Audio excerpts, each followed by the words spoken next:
അർഹിക്കുന്ന പ്രതിഫലം പ്രചോദനം കൊടുക്കട്ടെ. ഇതോടൊപ്പം ഞാൻ വളരെ പ്രസക്തമായിട്ടുള്ളൊരു കാര്യം പറയാൻ ആഗ്രഹിക്കുന്നു. കാരണം നമ്മളിപ്പോ ഇന്ന് രാവിലെ ടി വി കൂടിയൊക്കെ കേട്ട വളരെ ഞെട്ടലുള്ളൊരു വാർത്ത നമ്മൾ കേട്ടു താമരശ്ശേരിയില്. നമ്മള് ഇപ്പൊ ഇന്ന് രാവിലെ സത്യം പറഞ്ഞു കഴിഞ്ഞാൽ മനസ്സിലെ മുഴുവൻ ചിന്തയായിരുന്നു നമ്മളെ കേരളത്തിലെ ഈ മയക്കുമരുന്നിന്റെ ഈ ദുരിതത്തിൽ നിന്ന് ഇങ്ങനെ കഴിച്ചിലാവാൻ നമ്മൾ എന്താണ് ചെയ്യേണ്ടത് എന്നുള്ള ഒരു ചിന്തയിലായിരുന്നു സത്യം പറഞ്ഞത്.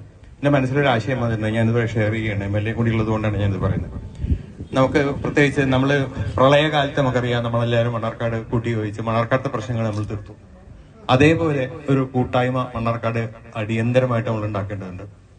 ഇവിടെയുള്ള മഹല്ല അടിസ്ഥാനത്തിൽ ചർച്ചകൾ, അത് മറ്റു ജാതി സംഘടനകൾ, ഇപ്പൊ NSS, SNDP പോലെയുള്ള, അതേപോലെ അമ്പല കമ്മിറ്റികൾ, രാഷ്ട്രീയ പാർട്ടികളുടെ ആൾക്കാർ എല്ലാവരും കൂടി ചേർന്നുകൊണ്ട് നമ്മൾ വളരെ ശക്തമായിട്ടുള്ള ഒരു ജാഗ്രതാ സമിതികൾ എല്ലാ ഭാഗത്തും ഉണ്ടാക്കുക.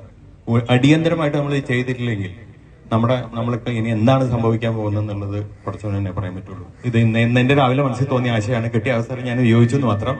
എന്തായാലും അടുത്ത തന്നെ ഇൻഷാല്ലാ അതിനുള്ള പ്ലാനുകൾ ഞങ്ങൾ സമ്മാനം മത്സരമായിട്ട് ചേർന്ന് പ്ലാൻ ചെയ്യുന്നുണ്ട്. നിങ്ങൾ വേണം, ജില്ലാധികാരി നിങ്ങൾ നിർബന്ധമായിട്ടും. ഇതിനകത്ത് രാഷ്ട്രീയവും നമുക്കറിയാം മലയാളികളുടെ സ്വഭാവമാണ്. പ്രളയം വന്നാൽ മതമല്ല, ജാതിയില്ല. കൊറോണ വന്നപ്പോഴും ഒന്നുമില്ല. അത് കഴിഞ്ഞാൽ നമ്മൾ തമ്മിൽ തുടങ്ങും. അത് നമ്മുടെ മലയാളികളുടെ ഒരു ജന്മസ്വഭാവമാണ്. അപ്പൊ അതേപോലത്തെ ഒരു സന്ദർഭമാണ് ഇതെന്നുള്ളത് നമ്മൾ ഓരോരുത്തരും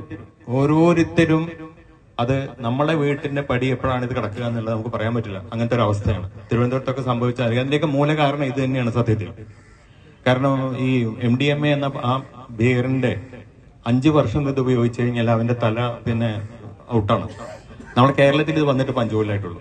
ഇതിന്റെ പ്രശ്നങ്ങളാണ് നമ്മൾ കണ്ടു തുടങ്ങുന്നത്. ഇതിലും വലുതാണ് ഇനി വരാൻ പോകുന്നത്. അപ്പൊ നമ്മൾ ഉണർന്ന് പ്രവർത്തിച്ചിട്ടില്ലെങ്കിൽ എന്താ സംഭവിക്കുക എന്നുള്ളത് അല്ലാഹുവേ. എന്തായാലും ഈ ഒരു കാര്യം ഞാനിത് പറയേണ്ട സന്ദർഭമല്ല, എന്നാലും ഞാൻ പറയുകയാണ്, അത്രയും പ്രധാനമായതുകൊണ്ട്. എല്ലാവർക്കും നന്ദി, നമസ്കാരം.